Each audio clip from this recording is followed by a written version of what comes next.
There was a weak man named Ahab that came to the throne of Israel, the northern half of the kingdom, 918 BC. He lived up in Samaria, close to the Zidonians, who were Baal worshippers. Ahab married Jezebel, daughter of Ethbaal, king of the Zidonians. Jezebel was known for her religious zeal.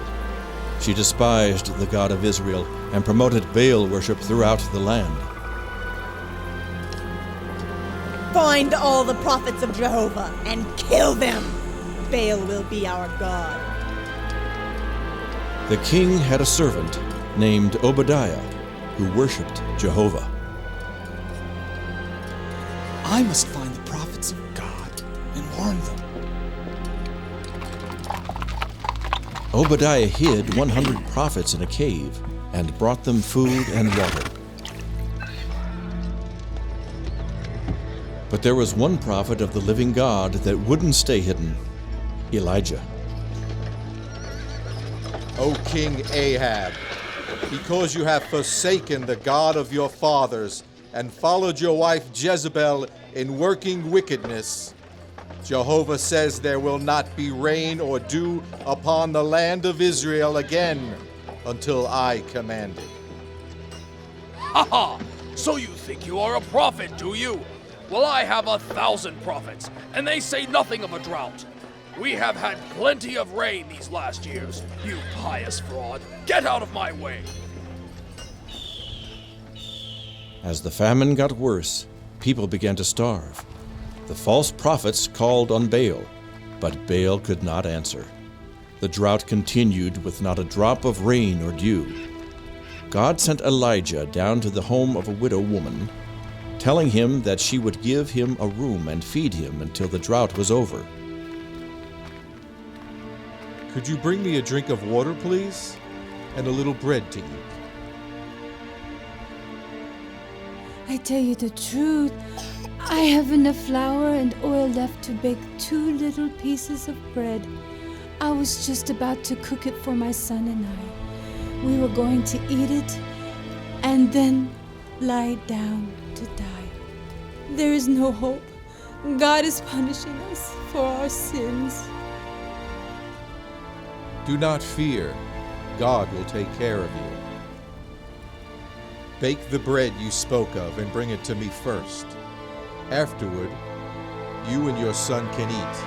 For this says Jehovah, God of Israel, your barrel of meal and your jar of oil will not be empty until the day God sends rain upon Israel.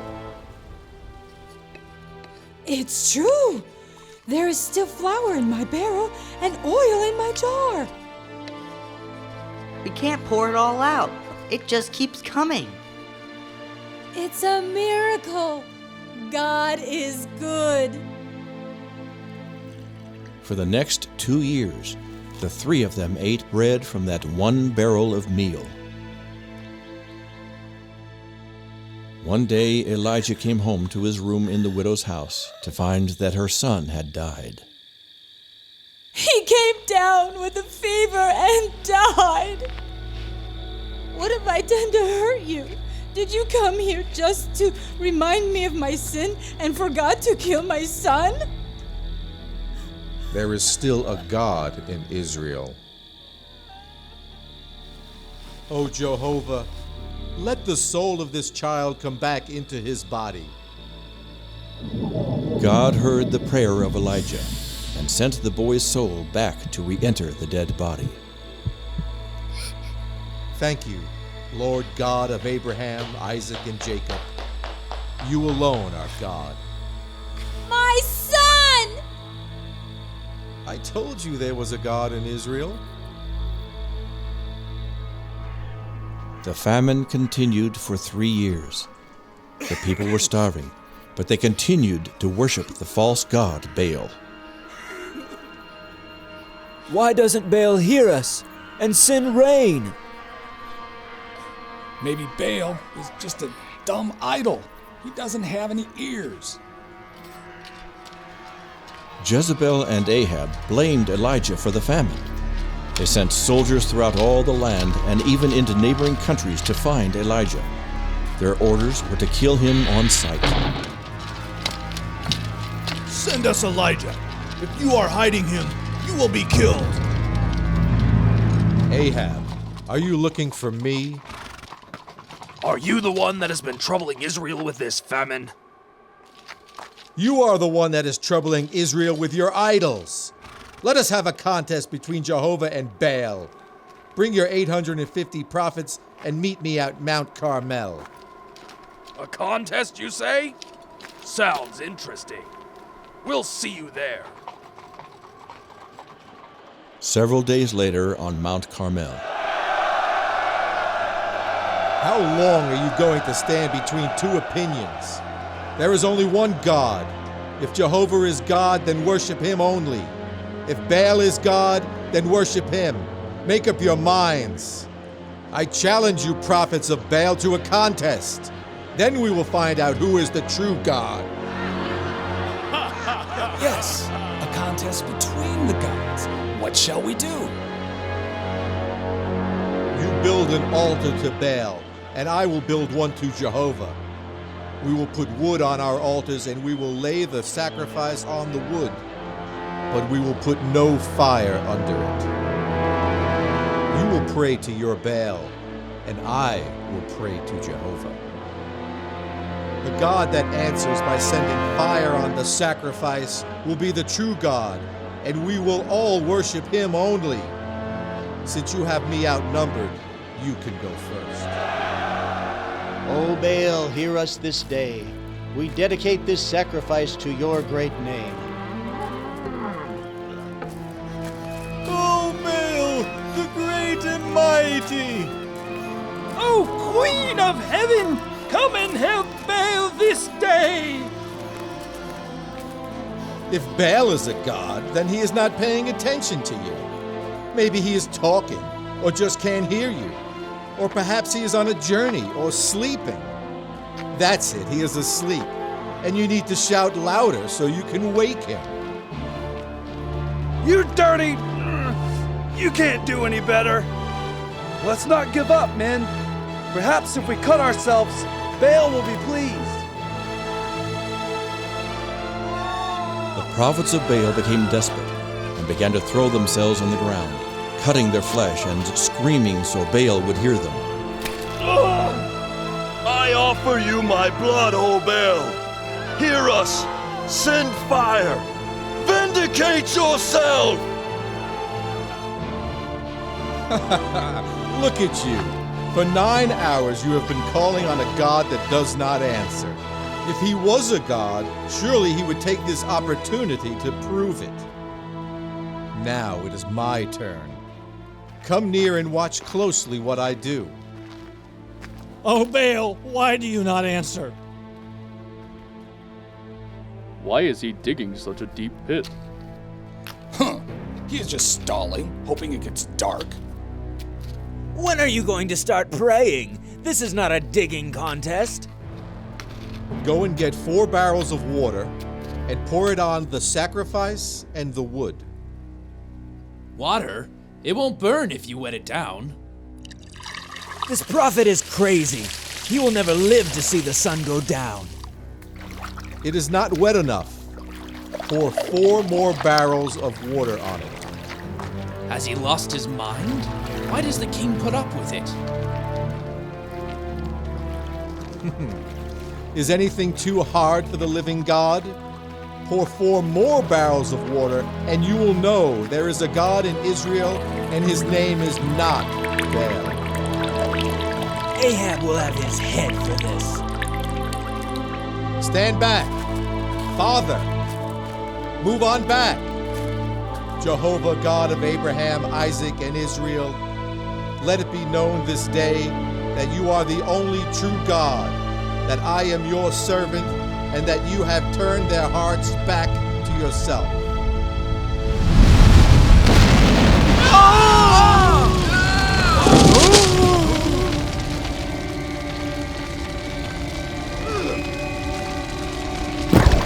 God of Abraham! It is scorching hot! Fire from heaven! Help! Behold, the God of Abraham and Isaac has answered by fire. It even burned up the rocks and dirt. What kind of God is this that has no image and yet does this? Moses commanded that we should worship Jehovah God and Him only. He commanded the death sentence on any sons of Israel that worship any other god. No! Have mercy! Kill them, all 850. But we didn't know. Put them to the sword now. The prophets of Baal were all killed. O king, you will need to eat and drink and then make haste for home. I hear the sound of an abundance of rain. 3.5 years earlier, Elijah had told Ahab that it would not rain in Israel again until Elijah so commanded. With the prophets of Baal dead and the people once again worshiping the true God, Elijah commanded it to rain. A big rain would swell the rivers and prevent them from returning home, so they had to make haste or risk being cut off by the floods. Elijah, empowered by God, ran in front of the horses for the 20-mile trip back to the king's palace. Well, I suppose you killed that Elijah. I see that Baal is sending us rain. No, dear. Elijah is just outside. He ran ahead of my chariot, all the way from Mount Carmel. That is ridiculous. No one could run that far ahead of a chariot. Where are the priests of Baal? We must celebrate the coming of rain. I had them all killed. They were liars and deceivers. You what? You idiot! You should have killed Elijah! But his God answered by fire. It was a miracle. Our priests were powerless. The people all turned to Jehovah. But honey, what else can I do? I feared the people. You killed my priests! You fool! No miracle will protect Elijah from the wrath of Baal. If I do not kill Elijah for this, let the gods do the same to me and more. I must get away. Elijah forgot to trust God and fled for his life. O God, I have had all I can stand. Let me die now before Jezebel finds me. I am ashamed of myself. I have failed to trust you. I am no better than my sinful fathers. Just let me die. Elijah fled for 40 days deep into the wilderness to hide in a cave. He came to Mount Sinai, the same mountain on which Moses received the 10 Commandments. There, God spoke to him. Elijah, what are you doing here? Everyone has forsaken your law except me. All of your prophets have been killed. I am the only one left that worships you, and they seek my life. Go and stand on the mountain before the Lord. As Elijah stood before the Lord, there came a strong wind, but God was not in the wind. Then there came an earthquake, but God was not in the earthquake. Finally, there was a fire from heaven, but God was not in the fire. God was trying to show Elijah that he was far more terrible than Jezebel. Then, when the wind, earthquake, and fire had ceased, Elijah heard God speaking in a still, small voice. He asked Elijah the same question he had asked before. Elijah, what are you doing here? Elijah hadn't learned anything. He was still feeling sorry for himself, so he answered just as before. Everyone has forsaken your law except me. All of your prophets have been killed. I am the only one left that worships you, and they seek my life. All right, if you would have it this way, go and anoint Elisha to take your place as my prophet. And though you don't know it, there are 7,000 in Israel who have not bowed down to the statues of Baal and have not kissed his feet. Now go your way. All the family of Ahab shall die. Elijah found Elisha plowing with his oxen and anointed him to be a prophet. The Lord has said you are to be his prophet. I will sacrifice my oxen to the Lord and follow you immediately.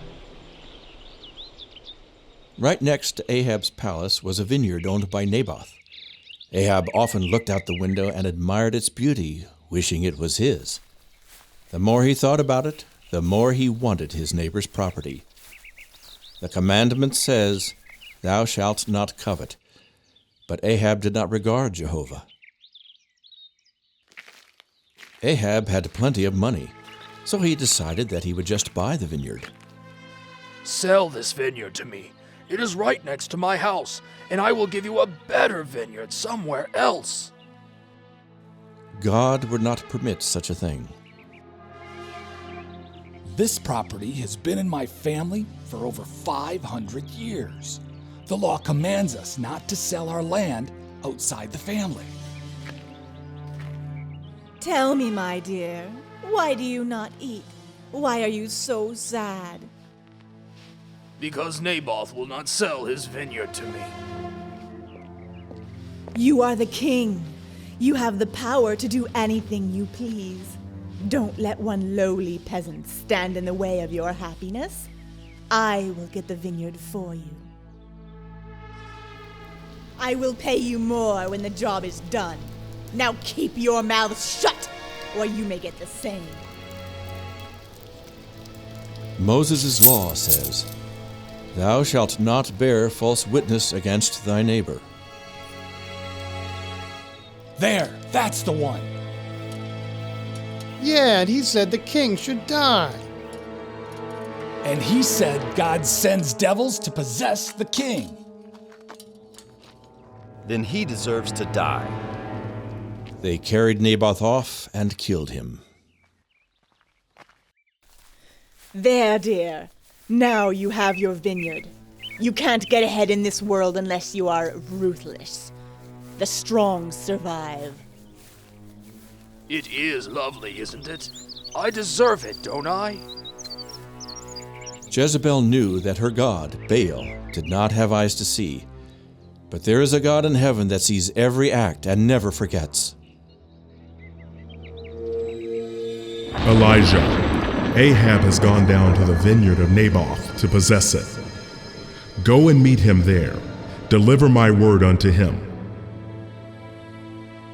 Ahab, God told me to tell you that you have killed an innocent man and taken his property. For this and your other sins, in the very place where the dogs licked the blood of Naboth, they shall lick your own blood. Has my enemy found me here? You cannot hide from God. Because you traded your soul for possessions, God will bring evil upon all your family. All your children and relatives will die, even the little ones. You have provoked God to anger. The dogs shall eat Jezebel by the wall of your house. When a member of your family dies in the city, the dogs will eat his flesh. If they die in the field, the buzzards will eat them. None will be buried with honor. This is the word of the Lord. It shall come to pass. Please, I will start sacrificing to Jehovah. All that Elijah has said has come to pass. Ahab now sacrificed to Jehovah, but he did not follow him with a pure heart. Much later, the false prophets advised King Ahab on a military issue. Go up and fight at Ramoth Gilead, and God will give you a great victory. And all the prophets agree on this? King Ahab, Jehovah has spoken to me. You will go up to Ramoth-Gilead, and there you will be killed in battle. Don't pay any attention to Micaiah. He is not the only prophet of Jehovah. There are 400 of his prophets who say that there will be great riches and success at Ramoth-Gilead. I hate Micaiah. He is so negative in everything he says. King Ahab, you have worked evil in the sight of God. You consult false prophets who take money for their services. They preach lies. I saw God sitting on the throne, and all the angels of heaven were standing before him. He asked, "Since Elijah told Ahab he was going to die, he has been very careful not to get in harm's way. He must be persuaded to go into battle. Who can persuade Ahab to go to battle at Ramoth-Gilead, where he will be killed?" And one said one thing, and another offered another suggestion. After discussing it, one of the angels stepped forward and said, I have an idea that will work. I will go down and be a lying spirit in the mouth of all his false prophets. I will tell them that Ahab should go into battle. That is a great idea. They will prophesy that he is going to be victorious, but when he gets into battle, I will have him killed. Go then. You think the Spirit of Jehovah left me and spoke to you? You will know who has the Spirit of Jehovah in the day when you go into an inner room to hide for fear of your life. What is this? Another prophecy? Nah! Put this fellow in prison and feed him just enough to keep him alive until I come back from the battle. Then we will kill him. If you return from the battle alive, then I am a false prophet and would deserve to die. That was a good idea, disguising yourself as an ordinary soldier. They will never know you are the king, and our men are doing well. I can't wait to see that prophet's face when you come back alive. Yeah, and this armor will protect me against any arrows. The soldier shot an arrow high in the air, not aiming at anyone in particular, just hoping to hit one of his enemies.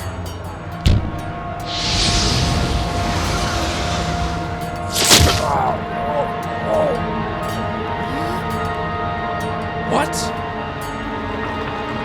Hurry. It is bleeding badly. Hang on! I'm afraid he is dead. The arrow found the one spot that was not protected by armor. I guess it was just his time to die. Oh God! No! Put his body in Naboth's vineyard until we have time to deal with it properly.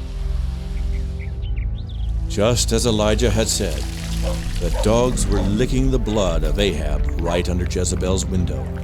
He was the first of his household. Others were to follow. After washing the blood from Ahab's chariot, the soldier returned to the palace. Where is King Ahab? Is he celebrating his victory? You fool! You are not a prophet of God. You are a liar. Ahab is dead just as Micaiah, the prophet of Jehovah, declared. But it can't be. All the devout men agreed Ahab would be victorious. Not all. Not Micaiah, whom you slapped and put in prison. When the people hear of this, they will have your head. You are free to go. Ahab is dead. Yes, I know. And no doubt the dogs have licked his blood as God said. Jezebel will be next, and all that are related to Ahab. God has spoken. I must hide. Oh no. Micah said I would know who had the Spirit of God on the day I hid in a small room inside of a room. Ahab's sons would reign in his place, and 12 years would pass with Jezebel still living as queen. Israel would continue to worship false gods and break the commandments of God. God spoke against the house of Ahab, saying, "The time has come. All of Ahab's family will perish, even the little children. None will be left alive. Jezebel will be eaten by dogs, and there will be no one to mourn her or bury her." I must paint my face so I will be attractive to General Jehu when he returns from battle. I will stand here where they can see that I am in charge. Who is on my side? We are with you, General. Then throw Jezebel down. You can't do that! I am the queen!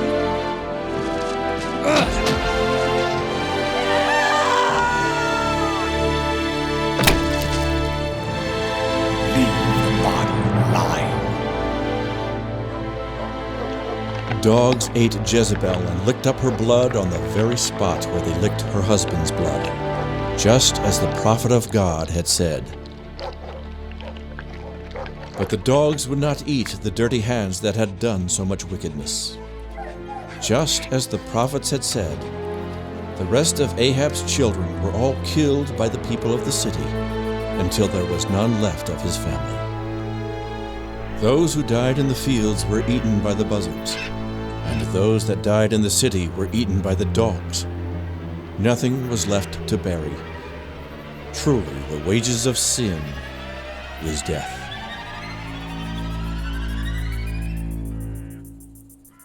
As Elijah prayed, young prophets came to Elisha to deliver a message.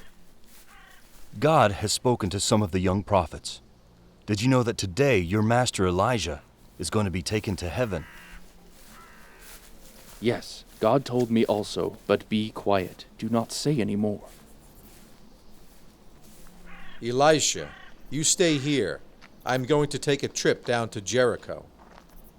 As God lives, I will not let you out of my sight. I will go where you go. Did you know that your master Elijah is going to be taken up to heaven today? Yes, I know it. Now don't bother us. Keep this to yourself. I must not let him out of my sight. You stay here in Jericho. I must take a short trip down to the Jordan River. As surely as God lives and you live, I will not leave you. There were those young prophets following us again. How are we going to cross the river? It is running high today. On dry ground.